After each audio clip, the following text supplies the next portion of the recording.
Hello and hope you're well. I'm back with another recap of this month's IndieNetwork, a monthly chat for authors and self-publishers. This month we had successful fantasy author Michael J. Sullivan and his wife Robin on the chat, there to discuss why professionalism is so important for today's self-publishing author. Michael and Robin seem to be the very epitome of a dynamic duo, with Michael handling the writing and Robin handling the business side of things. That combination has won them awards, put them on bestseller lists, and sold them a huge amount of books. And today they're going to share the tips behind their success and also tell you why professionalism is so important. Now, I do have a bit of an apology to make in the fact that some of the technology failed us at the start of the blab, so we have missed some of Michael and Robin's intro. The good news is we managed to catch the rest, so let's jump in with Michael introducing how he got into writing.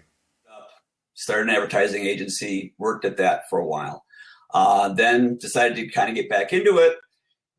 Wrote books, people liked it, tried to get them published. I didn't know how to go about it. I got her to do it. She got me an agent. The agent shopped it around, didn't get any traction. Then found out that her husband relapsed with leukemia. She jumped out of the business. So I was again adrift.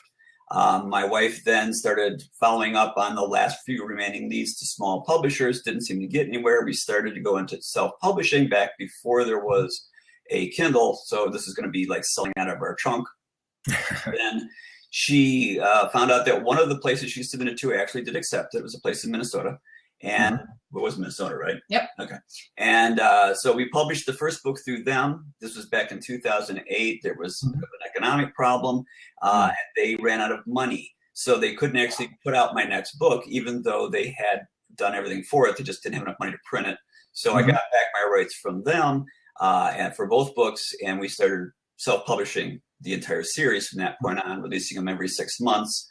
At which point in time, they were doing really well in 2010, at which point in time my wife decided, hey, let's try New York again. And I said, well, okay, they're pretty much done anyway, so I'm not concerned about that. She took it out. She got an agent who was our foreign agent who actually helped us out domestically. And as a result of that, we got into Hachette Orbit division of Hachette. Brilliant. We got into there. And then from there, we've now shifted over to Del Rey. Yeah, basically since, I'd say since we started self-publishing after that first publisher, we've kind of been treating publishing as kind of, whatever works best. Like for some projects, people always say, well, how do you decide which projects are going to be self-published and which ones are going to be traditional? And a lot of it really has to do with, what's being offered. If a traditional publisher is offering us a deal wherein we'll think we'll make more money with them, then it makes sense to sign with them.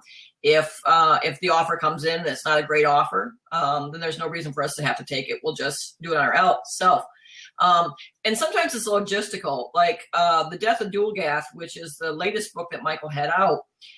It was done self-publishing, but it wasn't because of a bad offer, nor was it because of a real desire for self-publishing. It was because of a timeline issue. Our traditional contract had some non-compete aspects to it. And in order to get a book out, we had to get it out really fast. So there was just no way to do that traditionally. So no one in the traditional world ever saw that book because, the only thing we could do was write it and self-publish it. Yeah, so I forgot to mention that in between Orbit and Del Rey, I also put out a book called Hollow World, which was in science fiction, which is not in my traditional realm. So that was something we also did through a really hybrid version where we actually hybrided the print rights and the audio rights, but we kept the ebook rights. Yeah, we did those to Tachyon, and then we kept the other ones ourselves. So we did that sort of really hybrid, and then Death of Dual Gath we did self-published again.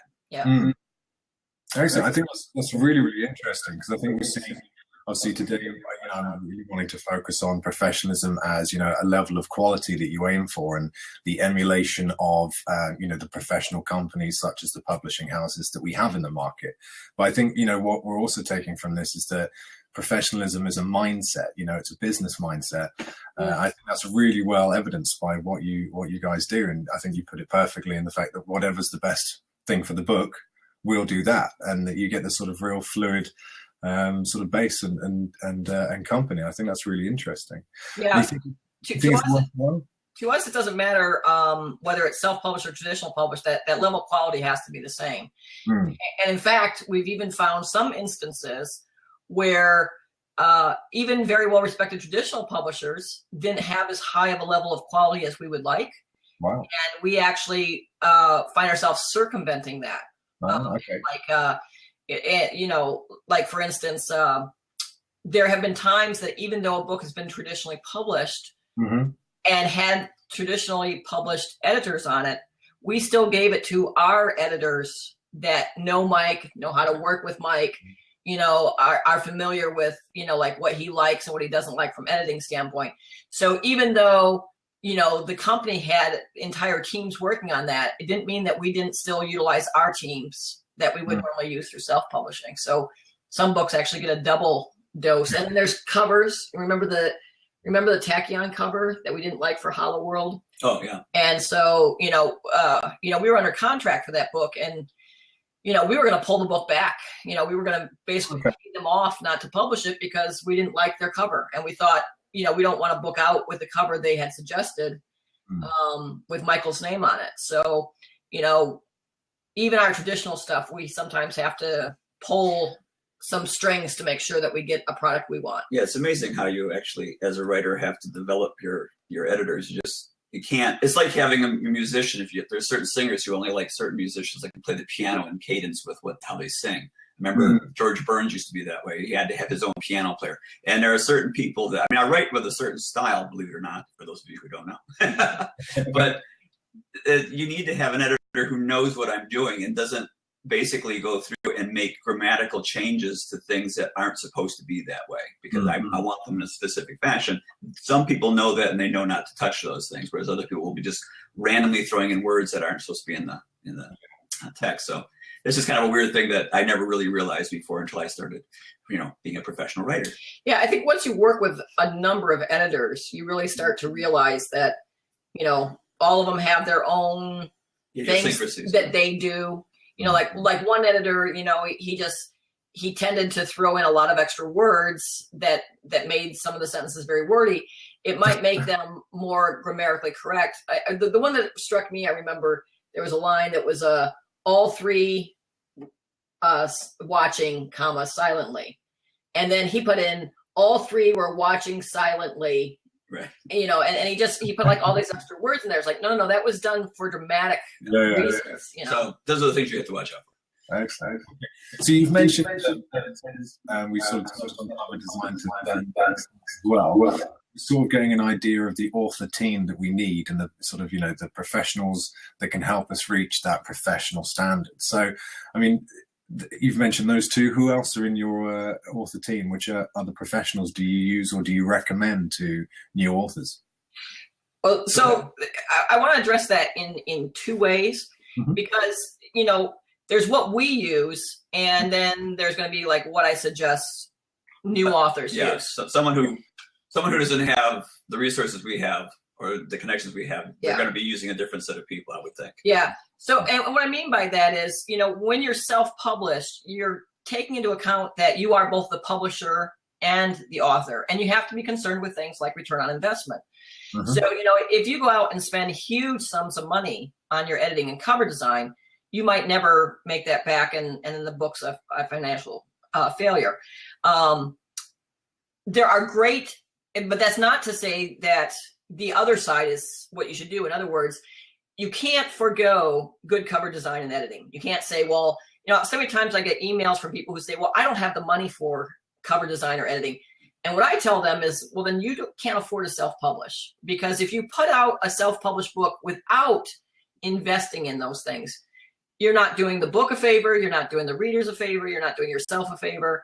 I say, do something, start taking your lunch every day. And if it takes you 6 months, a year worth of not going out for lunch to save up the money to do the cover and the editing, then do that. I think you have to understand, if you're going to be a self-published author, you're starting a business. And with any business, you have to have an investment of cash. You can't just, expect to open up a restaurant on the side of the road. You actually have to spend some money. So there are certain things you have to do. Most of them is going to be cover art, and another one's going to be editing. And those are two things you just can't get away from. Right. You have to invest the money in those. If you don't have the money to do that, then you don't have the money to start this business. Yeah.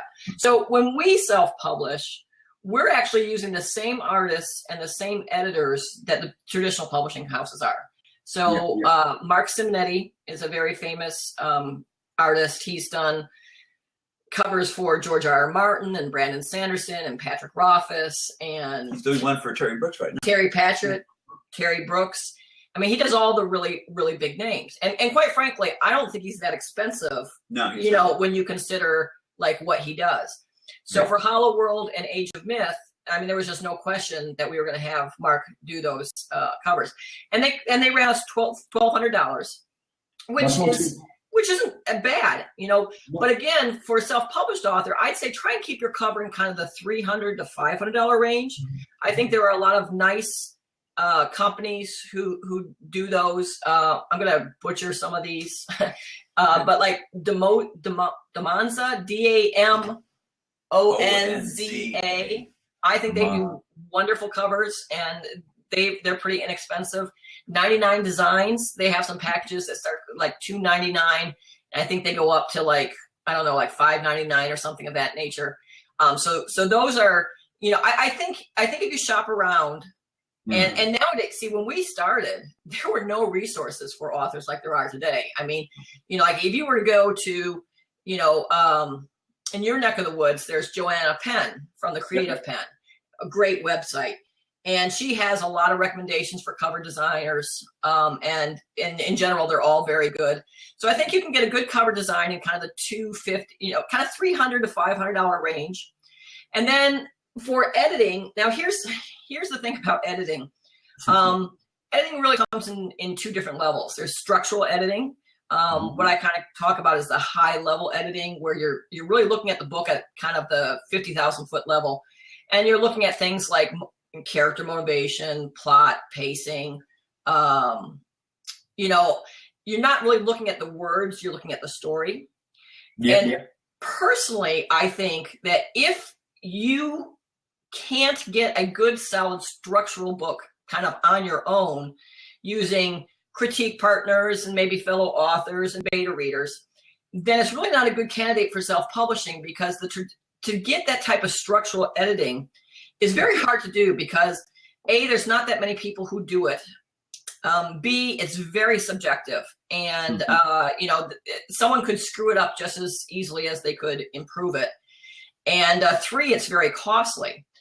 For Hollow World, because it was kind of the first self-published book that we had done in a while, and because we didn't want people to think that we were like kind of scrimping, we actually hired Betsy Mitchell, she was this editor-in-chief at Del Rey for a decade. And, wow. She's edited many, many, many books, huge name in the industry. But she's very expensive. I mean, in the neighborhood of $200 an hour. Okay. Now, for Michael and Michael's writing, which is a very clean writing, it ended up not costing us very much, because, quite frankly, she didn't have to spend a lot of time on it. But for someone who really needed like substantial structural editing, if they were to hire Betsy Mitchell, I mean, it would probably cost $3,000, $4,000, $5,000, and that's just a ridiculous amount of money to spend. When she says clean editing, what she means is that I actually didn't understand this first time someone told me this, but it's not like spelling errors or grammatical errors. What you're talking about is actually the structure of the book is solid, so there's no major rewrites that have to be done. The logic's there. There's no huge plot holes. Those are the things that these people are looking for. I have probably plenty of spelling errors. Oh yeah. So that's not what we're talking about. Copy editing is another matter, but from a structural edit. So anyways, my point is, for a self-published author to try and buy those services, and the chances that they could get someone who really doesn't know what they're doing in that, because all the structural editors, they're employed by the big publishers and they can't freelance. I mean, the only reason why we could get Betsy is because she no longer worked for Del Rey. She kind of went on her own. But, she won't pick up just anyone. I mean, she's got so many people wanting her to edit the book that it's very competitive. What would it cost for someone to just get a general editor? For copy editing. Right. Right. So that's what I'm getting to next. Okay. So from a copy editing standpoint, which is much more of a commodity based thing, there you are checking the grammar, the spelling, you're looking for, all the little foibles that we do. Those are really much easier to come by. And what I used to do when we were self-publishing is I would actually hire two kind of on the less expensive side, rather than one very expensive person. So I would get people like in the $350 to $500 range, and I would get two of them. And oftentimes what you would find is, one person would kind of catch one set of errors, and the other person would catch kind of another set of errors. And between the two of them, you get quite a good cross section. She found two sets of eyes to be more economical than just one. Well, and the thing is, I'm just like right now, just before coming on this podcast, I'm doing the proofing of Age of Myth, which is the book Mike has going out in June. And it's been edited by so many people. I can't even tell you how many people it's gone through. But even now, I've noticed several little very minor errors. There's always going to be a typo here or there in the book. There's no such thing as a book that doesn't have any typos. The question is how many typos and how do you get to a level of quality that is very, very good without working on kind of that diminishing level of returns, because at some point you're going to spend huge sums of money to get 5 errors out, is that really beneficial? Certainly if you have 5 errors per page, you haven't squashed. That's good. Yeah, too much. But if you can go through a whole book and only find 1 or 2 errors, well, then you're doing pretty good. A good editor is going to be doing things like checking consistency throughout your book. They're going to make sure that you use the same name, the same capitalization. It's amazing how many times you can actually mess this up, because if you invent words, sometimes you don't even realize they're a difference. And they'll make sure things like, your characters rode to the inn and they got off their horse and then they left on foot. What happened to the horses?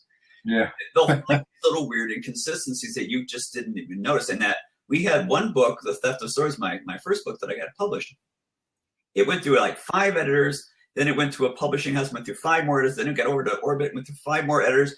It was just heavily edited. And then it went over to France to be translated. And we found that still in the book was a scene where a character leaves the scene, and then a paragraph later, he leaves it again. How this got through all these people is amazing. So there's no such thing as being able to say, no, I read my book over really well. It's really good enough to be published right now. That's not the case. You'd be surprised what you don't find. Yeah. Yeah. So, and a lot of people will say, same type of thing. Well, I can't afford an editor. And my thing is, well, you can't afford not to have an editor. Specifically if you're self-publishing. Yeah. And it's gotten a little bit better than it has been, but it's still bad enough to where people who, they self-publish, and if you get caught with any error in that book, they'll look at that and go, oh, well, then this thing is probably riddled with it because it's self-published. Whereas if you saw the exact same error in a traditionally published book, they would say, oh, that's just a small, that was just a small error. So there's a double standard. You still have to really do above and beyond what other people are doing in order to get, half the credit. Yeah. What I always say is a self-published book has to be twice as good to get half the credit. So, Michael's got errors in his traditionally published books. He has errors in his self-published books. But, if you're a self-published author, people they're going to ride you a lot harder as far as errors are concerned. So you've got to be rock solid in that respect. I completely agree. And I think, I personally would call that the self-publishing stigma. That's the term I've heard most used over the last couple of years. But I think, we are under a finer microscope because of it, because we've had so much, let's say, unprofessional stuff, go onto the market ever since Kindle landed in 2007. And we've just seen that, unfortunately, build up this, like you said, this almost negative attitude. When you pick up a self-published book, you're looking for reasons to be proved right. Yeah, that's exactly it. People are going into it with an agenda, and if they find a typo, it fulfills their self-fulfilled prophecy that they always say that. They always say, well, this book is poorly edited, but Mike's got traditionally published books that people have said are poorly edited, and exactly what does that mean, Oh yeah, so you're right, because people write and they go, this book is littered with mistakes, and you say, well, could you point them out for me so I can fix them? They go, yeah, there was 3. It was littered. I'm like, yes. I'm like, wow, that's not what I would consider, but okay, thank you.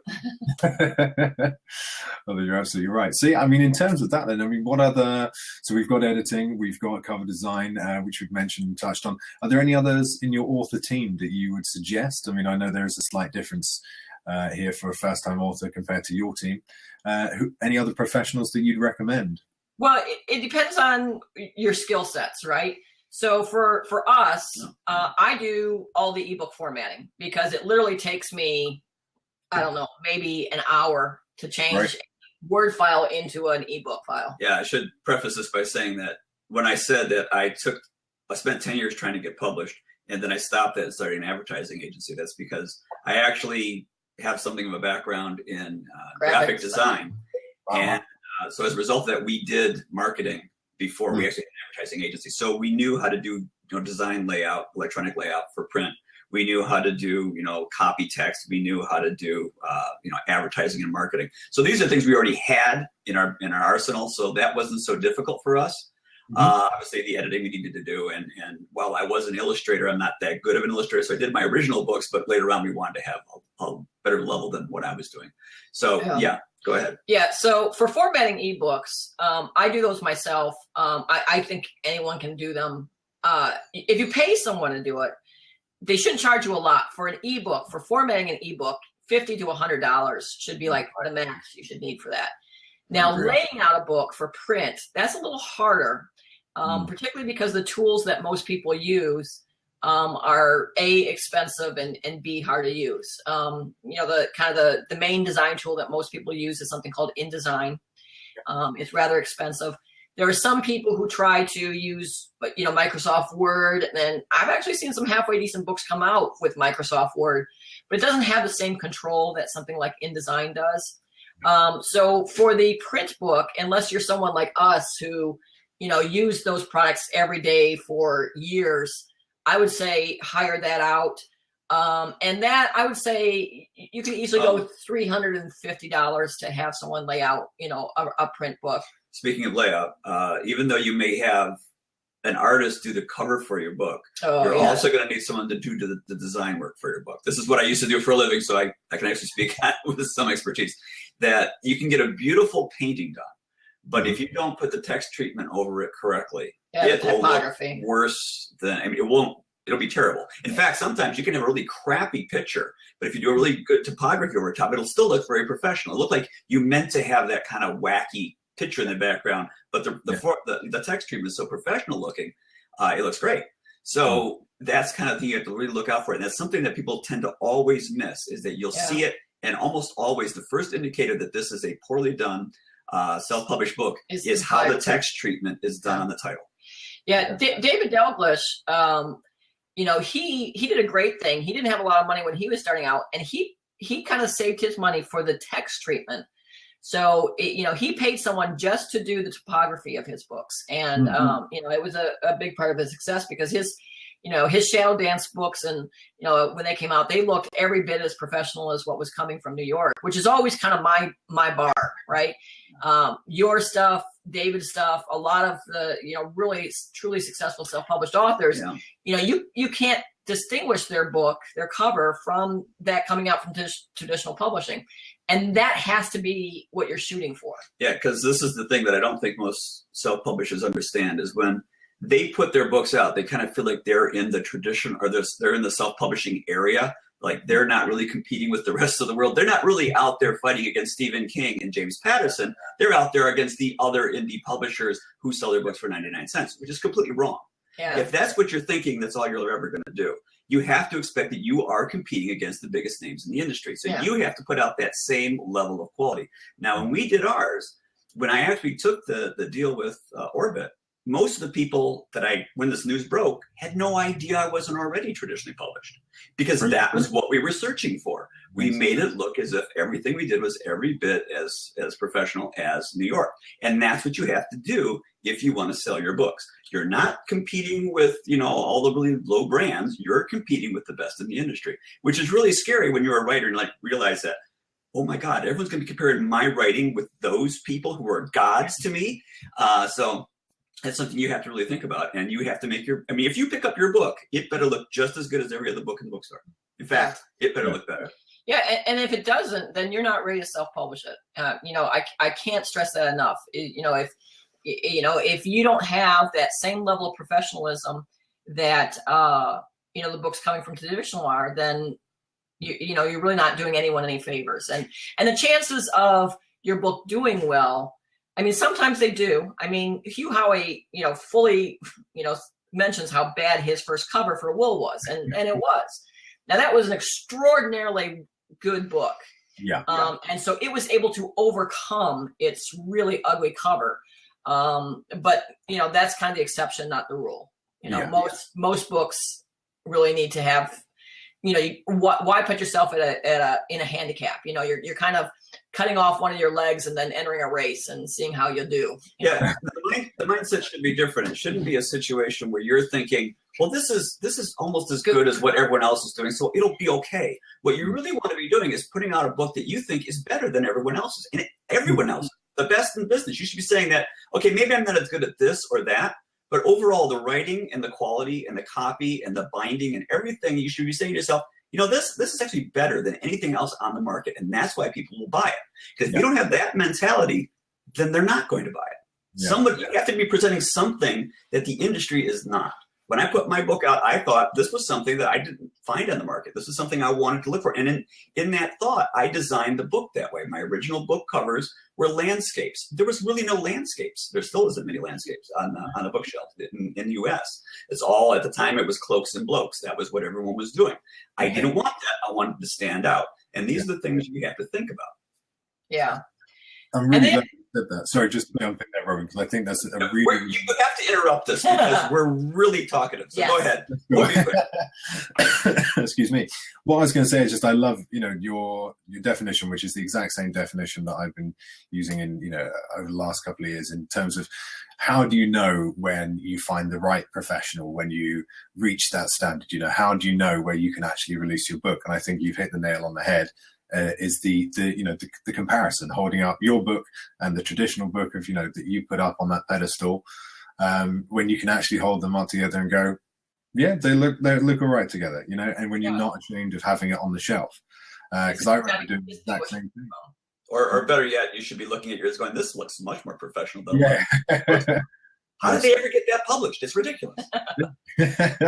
So I remember doing the same thing with me, and it's even just my first debut book back in 2010, just having the gloss cover rather than a matte cover, which, the matte cover was just starting to come in, and basically everything, as you said, everyone had cloak and bloke. Every book on the shelf, and I released mine, had the matte cover, and mine just sparkled, and you could just look at it and go, that hasn't been printed, by a traditional publisher. And so that's, that led a change. But I think authors really need to, understand that bar. And understand that need. I think, hit the nail on the head there. I think we've had a couple of questions and points in from the right-hand side. So we're just going to go through those just very quickly. A great point from Linda T. Dragon there about, where to find editors. Society for Editors and Proofreaders is a great source for editors. And they're all basically vetted. Another place to find editors and, your author team in general is readseat.com as well, which is a great place. We've got a question here from Joel Minty, which sounds quite similar in terms of your early experience with AMI, wasn't it? Your sort of your first small press, and the fact that here Joel's company collapsed a week before the release of his book. Did some editing, but not much, and a passable cover. So his question is, what would you suggest doing going forward? Basically, pull out, stick with the company, or self-publish and re-release. Or keep writing the sequel and trust in the content. What would you say? Yeah. So one of the first things you got to do always when you're particularly when you're dealing with traditional contracts is look at them from a standpoint of worst case scenarios. Now, when we first got our contract from AMI, they wanted print and ebook rights. I can't remember what else, but at least print and ebook. but then they weren't going to produce an ebook because this was long before ebooks were popular. And the way their contract was structured was that as long as any version of the book was available for sale, it was quote unquote in print. And I was just like, no, because that means just having an ebook out there is going to mean that, it's always in print. You keep those rights. And so, you gotta look at before you even sign the contract, you gotta look at it to see like, what you can do if things go bad. How can you get your rights back? Do you get your rights back? With Tachyon, as we said, when they first did their covers, there was not, we didn't like those covers. Now there was a provision in the contract whereby we could buy ourselves out of the contract. And basically, it would have been a relatively small amount of money, and we could basically get our rights back to it. So the first thing you got to look at is, like under what conditions can you get the rights back?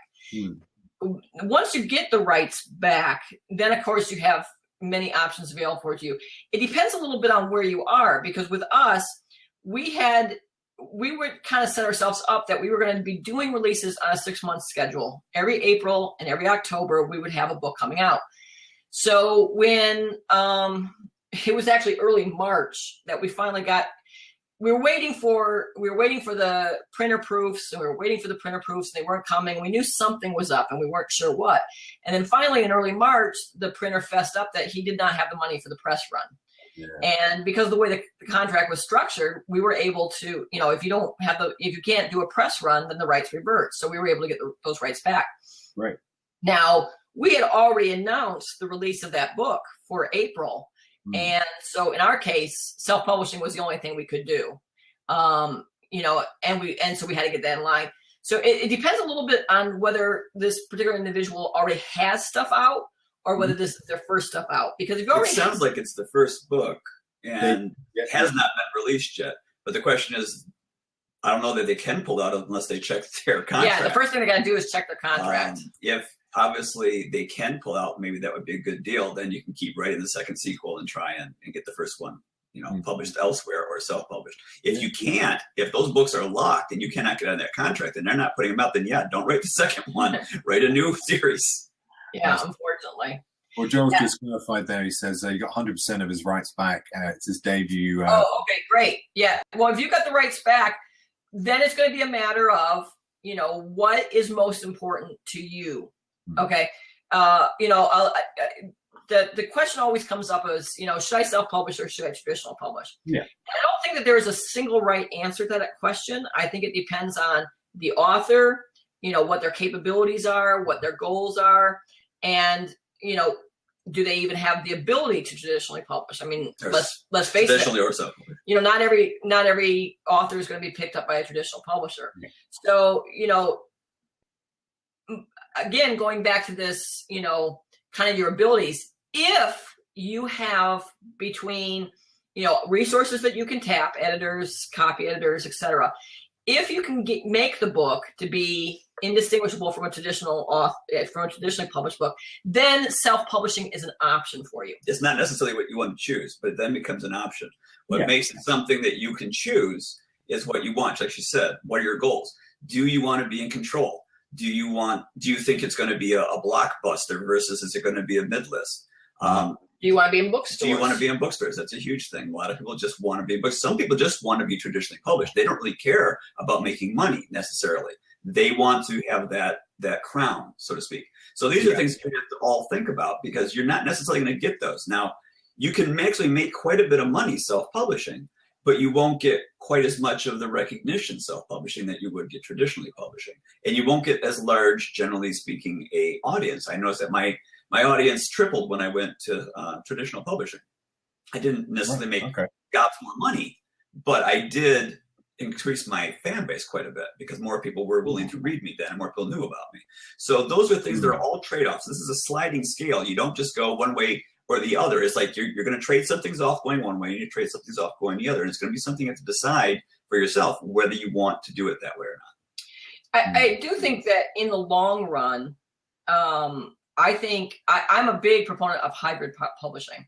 I think having some stuff self and some stuff traditional gives you a great deal of flexibility because You kind of get the exposure that traditionally gives you that kind of all important stamp of approval.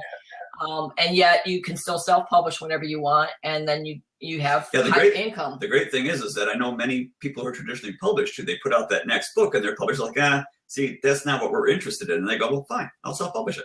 Yeah. So you have an option. And a lot of people don't have that option because they just like, well, if I can't traditionally publish it, it goes in a drawer and no one ever sees it. And you just wasted, 6 months to a year of work probably.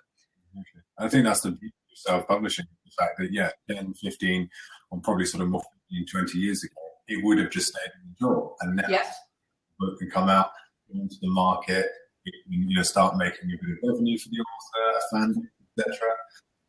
And I think it's really interesting because, you were doing quite well, really, with your books, even before the Orbit deal, sort of in 2009. You mentioned on your website, correct me if these figures are slightly sort of wrong, but you were sort of doing a good 5,000 or 10,000 sales a month, even as the Orbit deal was sort of coming to the forefront. Is that correct? Oh, yeah. Yeah. Actually, at the time we approached Orbit, we were only selling about, I gotta think now, I think it was like 4,000 books a month spread over 4 titles. So it was like 1,000 books per, 1,000 books a month per book, which really wasn't all that spectacular by like many standards. Now, one thing that we were doing that was a little different than the other self-published authors, and I think part of it was stupidity on my part, but we weren't priced the way a lot of self-published authors were pricing. When I decided the pricing of the books, I kind of looked at what the market was for traditional published books, and it was like $9. And then I thought, well, he's new and he's, he needs to have a little bit of a price break to get into them. So I put the books on sale for $4.95. And they sold really good at $4.95. And by the time the 5th book came out, I said, well, I'm going to increase that a little bit just to see what happens. And I increased it to $6.95. And we didn't have a single peep. Not one person criticized the price increase at all. So what was ironic what was ironic about it that is then after we had talked to Orbit, and this was before anyone knew about the Orbit deal because we hadn't signed officially yet, that's when the sales went really crazy, and we had 10,000 to 12,000 books a month, at that $4.95 to $6.95 price point. So, we had months where we were bringing in $50,000 or $60,000 a month, which is just, kind of. You could live on that. It's kind of. I imagine you could, yeah.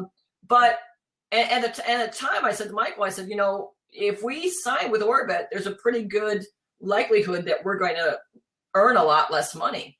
And and he basically said, well, and I think the number I calculated was like $200,000 to $250,000 we would lose.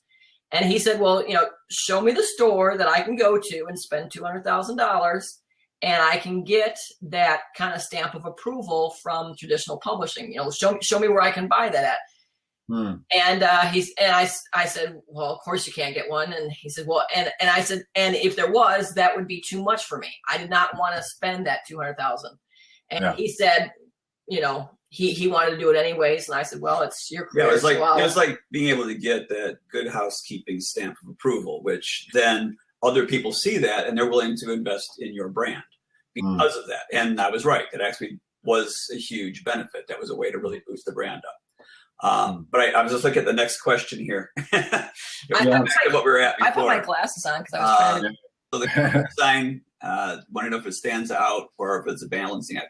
Because I think that's a really interesting point, because your covers do stand out, and that's definitely a question that I asked myself back in the day of thinking, do you go classic or do you try and stand out? Especially as a self-published author, that can be a definite gamble. So what would you recommend? Well, it's an easy answer. I would recommend having a better book cover than anyone else on the shelf. And whether that's standing out or not, I wanted to stand out because coming from a marketing background, I wanted it to be jumping off the shelf at people. Yes. Because that's what you always did in marketing. You have, you're flipping through a magazine, you have 10 seconds to get someone to stop on that page. You would have to make it stand out from the crowd. So that was always in the back of my head. But quite honestly, the reason why I did my book covers originally the way I did was because that's all he could do. Well, that's what I wanted to see, because that's what I used to like. Because when I was buying fantasy books, I was a kid back in the 70s, and that's the kind of book covers that always appealed to me. So that was my mindset from it. But it turned out to be a really good idea to have them stand out at the same time looking professional. So technically, you're right. It would do something of a balancing act. But one important point is that it has to fit the genre. You know, like when you see that book, you have to know, oh, that's a fantasy book, or oh, that's a romance book, or oh, that's a horror book. Yeah. You have to be able to very quickly let people know kind of like what its categorization is. And you might wonder how you do that, but of course, going and looking, like I've actually done covers for other people's books. Okay. And, one of them was a thriller, and one of the predominant features of a thriller is the text, because of James Patterson, quite frankly, are very large. He actually kind of started this trend, was that you really have the text covering up most of the image, and the image is either in the background or there's a small little symbol, but the huge text cover is a thriller. So when you see that, most people will go, oh, that's a thriller book, I'll be interested in it. So it's little cues that you give to readers that this is the type of book you're looking for. So standing out, yes, but don't make it so outside the conventions of the genre that people can't place it. Right. Yeah. That's the thing. Yeah, you're absolutely right. The book cover needs to inform as well as entice and let people know they're in the right area of the bookshop. It's that thing with psychology. People say, I've heard it referred to as the sort of subway psychology, where people will always order the same Subway every time they go to the restaurant, to a Subway. And it's the thing, I've had this before. It was good, therefore I shall have it again. And that's where we get upset, where someone makes it slightly differently. So, there's an element of that psychology in regards to when people are looking for new books. I think that's, perfectly interesting. So we just actually had from Linda again, a request for you to waive one or two of your books, or all. Here's the new one, if you want to see the new one. Oh, is this an exclusive? Is this an exclusive? Well, this is an advanced reading edition. There's many people received. Excellent. That's cool. So that's coming out in June of this year, isn't it? Yeah, this is the original one. Can you see that? It's like. Yeah, I think, if you just maybe tilt. That'd be a lot of glare coming off the screen here. Yeah, we got that's swords, It's off the screen. Oh, it's coming off the screen. Here. I think you're right. And it's, it's evident. Okay, the fact these are my original ones that I actually did the drawings. Okay. Yeah, that's interesting to see the before and after, actually, because I think, there's still an element of professionalism there. And this is the second book that I did. So these are paintings that I actually did myself. Oh, wow. Excellent. Yeah. Paint your hand in Really work. There you go. Here's another one. Yeah, and this is the paperback version. Uh-huh. I think I'm trying to sell this on a talk show somewhere. Brilliant stuff. That's cool. We've just had to say, I like the two-color spine of Theft of Swords, I assume that is, become obsessed with book spines, which is only a reader would say that, and only readers would understand that. I know exactly. The other thing you're going to think of if you're doing covers, if you're doing a series, which a lot of people tend to do because it does tend to build the brand, is that you do want to make them all consistent looking so that you can tell that they're all part of one group. That's very important so people can know that, look at the book spine, they go, oh, so this is part of a series. They all have a similar feel, and that also helps out. Because you did that across, obviously, I know the books were connected. Obviously, you did Revelations as the first series of 3, and then you did the Chronicles as well afterwards, didn't you? Yeah. Technically, Revelations is a series of 6 books. 6 books. If you'll notice, this is a very thick spine. It's because there's 2 books here. They put 2 books together. So they took my 6-book series and turned it into a 3-book omnibus. And part of the reason for that was because bookstore shelving. And they were a little bit concerned that, they didn't want someone to be coming to the bookstore and only be able to get book 2 out of a 6-book series. So doing 3 books made it more likely that they would be able to get any of the 3 books on the shelves at any given time. Because nowadays in bookstores, they usually only carry 1 copy of your book. Mm-hmm. And that's something that most people don't realize, is that you buy that book, it's not there for the next person. So that's for a couple days. For a couple days until they reorder it. Yeah. Absolutely. It was just easy for them to keep 6 in stock, 3 in stock than 6. Right. Yeah. Excellent. I mean, that sort of, going back to the professional mindset as well as the professional standards, that knowledge is sort of something an author needs to find out, or at least sort of build into their way of thinking if they're going to be in this industry. So I think that's really a really important point. Going back, because we've had a sort of question on marketing from an indie perspective, and we are talking about professionalism in terms of more of the creation of the book and the author team here and the quality of the products. But from a marketing point of view, I mean, going back to that sort of period before you took the Orbit deal, 2009, you're still selling a good amount of books. Do you think that is solely down to having a great cover, the professionalism angle? Is it the marketing, solely the marketing, or is it a blend of the two? So a couple of things. One is it's going to take a couple of books, usually. I mean, there are people who come out with one book and, that's enough to sustain them and so forth. But generally, I've always found that like 3 is a magic number. Yeah. When we had just one book out, we had like, little sales, and we got 2 books out, and it got kind of bigger. But by the time we got 3 books out, that became the time that marketing really became important. There was a reason to market, because when you only have one book out, the heavy lifting that has to be done to get a reader, yeah. And if all you get out of them is one sale of one book, there's not a good trade-off there, right? Yeah, you don't want to get into a situation where you think that I'm going to write a book, and this is a fallacy to think you're going to write a book and you put it out there and then you're going to live happily ever after on the money that it creates. People have a still tendency to think that way, and it may have from time to time, but for the majority of people, what you actually have to do is you write your first book, put it out there, and then you're done with that. You write your second book, you put it out there, you might tell some people about it, you try and get some traction on some review sites and in some social media, but most of the time you're writing the third book. Once you get the third book out there, you have enough market or product on the market that you can then start selling yourself. And people see 3 books and they go, okay, so this guy is actually, this person is really, a true author. And then they're actually putting out book after book. So at that point, you can actually sell yourself as a legitimate source of entertainment, and people will then come back to you.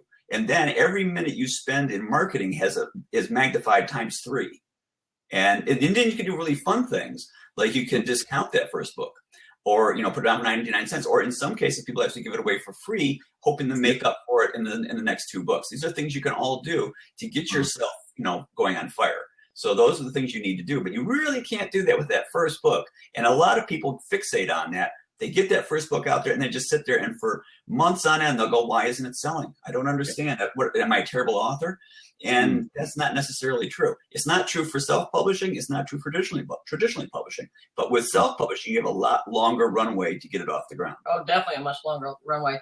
So the things that we concentrated on when Mike, and here's the other thing, like, again, Michael, he does a lot of advice on places where there's kind of aspiring authors and stuff. And they say, oh, well, it's real easy for you to say that, you're a big author.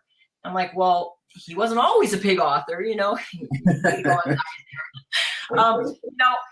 all authors start at the same place, which is they have no audience. So you're like, in the very beginning, I mean, it's selling one book at a time. It's like, and one of the things that there's 2 things that we spent a lot of time with very early on, and that was book reviewers and Goodreads, Goodreads is just a fabulous site. And literally what I would do is I would find people who had read books that were similar to Michael's and had reviewed them well. And I would offer them a free copy in exchange for the hope of a review. Never exchange for a review, but it's like, I want to give this to you. If you like it, I would like you never want to exchange reviews. That's a bad practice. Yeah. And by doing that, and their friend, especially on Goodreads, their friends see that they read a book and they liked it, and then they might pick it up, and we would be very active in groups on Goodreads. And the way you do that is you be a participatory member of the group. You're not there to sell your book. You're just there like a reader, like everyone else. When people recommend books, you recommend other books. You don't make a big deal out of being a writer. They'll find out on their own. I mean, they're going to discover, very soon. But this is one of the things that I think really did make a difference between the traditional and self-published, because like, let's say someone reviewed the book, and they reviewed it well, and Michael would always come in and thank them for reading the book or whatever. And 99 times out of 10, it would be, or 100, the people would be like, oh, they're very excited about that. And thank you. But then some people would be like, oh, you're just a self-published author, and, you're interacting here just to sell books and so forth. And there was some negativity sometimes. But then after traditionally published, when a quote unquote traditionally published author said, thank you for my review, I mean, they would go crazy. They'd be like, oh my God, you know, this author is so dedicated to his readers that he would take the time to talk to them on Goodreads, and oh, isn't this great? And there was a definite, you know, dividing line between those two, which I found. I always find it strange that people think it's strange that an author would talk to them. It's like, yeah, you pay me. Yeah. I love you. Yes, we like talking to people. You notice there's another question here, which I was kind of interested. I have self-published books, 3 novels, and they're not exploding, but they're setting up a sales bubble.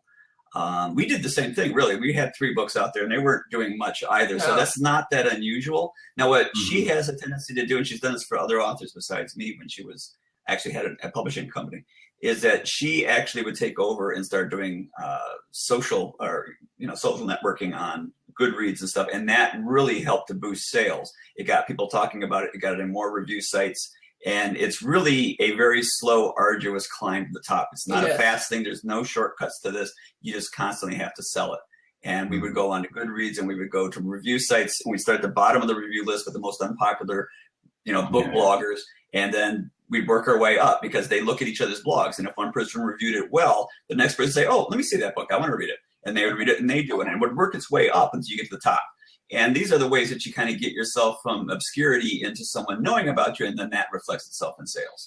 And I don't know if this is going to work with everyone, but it worked well with Michael. Although Michael wrote 6 books, the first book was written, as many people do, particularly when they're trying to get into traditional publishing, where the first one's completely standalone, right? It's very self-contained, because it's easy to sell to a traditional publisher, and it's just really closely bound. And then books 2 through 5 or 2 through 6, in some ways you could almost start the series with book 2, and the fact that book 1 was not there wasn't like a huge issue. I mean, 2 is where you kind of had the more large story arc and so forth. So I had like this epiphany one day, and this was back, when free books just started becoming a thing. I put the second book to free, not the first book. I put the second book to free. And everyone thought she was crazy. And it was the most brilliant thing I ever did, because I can't tell you how many people, they would read the description and they would get excited about the book, but then they'd see it was book number 2 and they go, oh, well, I'll just buy book number 1 first. Yeah. So by putting book number 2 free, I got a huge influx of readers because they just automatically picked up book number 1. And we only ran that promotion for like 3 weeks, but it was really, really very successful for us. Now, like I said, it might not work for everyone, because if the book 2 starting point is kind of like, you really need book 1, then it might not work. But with his particular book, and it's not like we designed that, it's just, I kind of recognized that was the case, that it would be very easy for people to start with book 2. And quite frankly, book 2 was a much stronger book than book 1 was. So, it was easier for me to get the free there. So that's kind of a technique that in the right circumstance can be used very well. Yeah, I was going to say, that's the first time I've seen the second book being recommended. That might work, especially, as you said, if you can start from book 2. I think we've got one last question then. Do you find author visits and presentations are worth doing? Because you've done quite a few over the time as both traditional and self-published author, haven't you? I did them at first because I figured that was the only way you could do them. That's the only way you could get anywhere. And I think pretty much everyone does that. I would go stand in front of bookstores and try and sell my books. And then we went to conventions, and we literally stood in the vendor booth behind a stand and said, will you please buy my book? Will you please buy my book? And it was what I had to do at the very beginning. I couldn't think of any other way of doing it. Nowadays, I realize that the amount of money that I invest in going to these places and the amount of time I spend doing them, the return on investment just isn't even close to what I could get by, spending another hour online where I can, reach hundreds of thousands of people and continue to reach them even days after I'm done. Whereas going to conventions is more of a networking thing for, meeting other authors or publishers or editors, and you kind of get to know more of the business end, which is important if you're just starting out. It's important to meet some of these people and get to be known, because they can help you out. They can give you suggestions. They can give you legs up. They can, if someone retweets your name because they met you, that can give you a lot more eyes on your stuff. So that's really what that's for. Not so much meeting readers. Readers are someone you're going to, I think the very best place to meet readers is going to be Goodreads. Would you say? Yeah. Well, but now, I mean, nowadays when we go to conventions and things of that nature, I mean, the main reason is to be with people. Like, it was funny because we were at C2E2 with Mike's publisher sent him to C2E2, and there were a number of readers who were not going to the convention. They didn't have tickets to the convention, but they wanted to meet outside of it. And Mike's like, yeah, sure, we'll have a drink or we'll go to dinner or whatever. Well, yeah, it's like I don't go to conventions now to sell my books. In fact, I was on a panel just recently in Chicago, and everyone showed up with a book, and they would put it up, on the desk, and they would sit there and talk, and I didn't have one. And I'm like, because I never bring one, because I'm not there to sell the book. I'm just there to talk to the panel and basically answer questions. So I think someone from the audience ran up and put the book up in front of me because they had a copy. Well, and on this one particular night, his publisher wanted to take him out to dinner, right? Mm-hmm. And we said, well, yeah, we could probably make dinner. We've got some fans that are coming in at 6, and we'll talk to them for a few hours. Then we'll go out to dinner with you at 8. But then the fans got delayed and they couldn't get there. And finally, there was this point where he either had to go out to dinner with the publisher or he had to wait to be with the readers. And he told the publisher, I'm sorry, I can't go out to dinner with you. I've got, my fans are late and, I'm going to spend the time with them. So I actually never got dinner then. You did not. Yeah. Cause I was sick and I went up to the room and I was up all night in the lobby of the hotel room. But yeah. So anyways, I think the bottom line is with conventions and face-to-face things is that it's a great place to meet people, but it generally won't produce sales per se. Like, it's not going to make you money. Now, if you enjoy that, like if you just enjoy talking to people and meeting with people and so forth, then do it. But realize that you're probably... It's going to be an expense. You're going to be spending more money than you'll get out of it. Yeah. And more often than not, that's going to be the case. Yeah, I think that's the common consensus for anyone who has done a couple of events. Even just signings in the local bookshop, the actual, even if it's just travel, time, etc., it could be spent, like you said, online or doing something that's actually going to net you a bit more. For writing another book, Yeah, you could be writing another book, as you say. Yeah, excellent. So I think we're out of time. I think, we've come to the end there. So I want to thank everyone for joining us and asking your questions first off. Also want to thank, obviously, Michael and Robin for joining us today and giving us their expertise on being professional.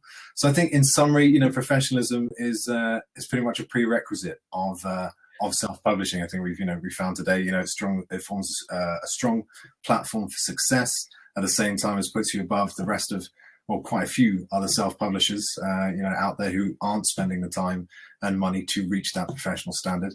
I think we've also seen that it's a business mind as well. And it's something you have to, maintain in your marketing as well as when you're dealing with people. So yeah, I think that's absolutely brilliant. And it's been an absolute pleasure to have you on. I'm going to be posting the links just now as well. But Michael, if you want to tell us where you can find you and find out more about your books, that'd be great. Let's see. So the main site is, and I'll have to spell this for you, Ryura.com, which is Riyyra. Yeah. It'd probably just be easier to look right there. Because someone just posted it. Yeah. And where else can they find me? Twitter at author at Sullivan. No, author at, what is it? I don't type my own name. Author_Sullivan. That's right. Author_Sullivan. And where else? Goodreads. Always on Goodreads, always talking messages on Goodreads, always getting mail on messages on Goodreads. Also, I'm on Reddit quite often. So, and there's actually quite a bit of information there. If you want to know about self-publishing, I have quite a few, basically essays, pretty much. Yeah, resources. There's a lot of resources there. There's a lot of forums, and they have quite a bit of things there that you can look up. If you didn't get enough here in the last hour or so, you can find them. Also on my website, if you're interested, I have little essays which basically are tips for writing, so to help you out writing if you wanted those. They're on the side. Yeah, they're right in the sidebar. They're in order. They're by number, so you can find them. Excellent. Sounds good, Michael. Yeah, perfect. All right, well, definitely, guys, I would definitely check that out. And yeah, we will be back next month on the last Thursday, which is the 26th, if my calendar's correct. Yeah, 26th of May. We'll be back with another couple of guests and another hour of self-publishing and book talk. Excellent, cool. So thank you once again, guys. And don't forget, this video will be live on here for the next week and a bit. Alrighty. Cool. Thanks very much. Have a good evening. Thank you. Thank you. And that was it for this month's Indie Network. Now, don't forget, you can catch Indie Network live on Blab every fourth Thursday of the month. I'll be back on the 26th of May with Ricardo Fayette, the co-founder of Readsy.com, and he's going to tell you how easy it is to get yourself professional cover designers, editors, and formatters. We'll see you then. Bye.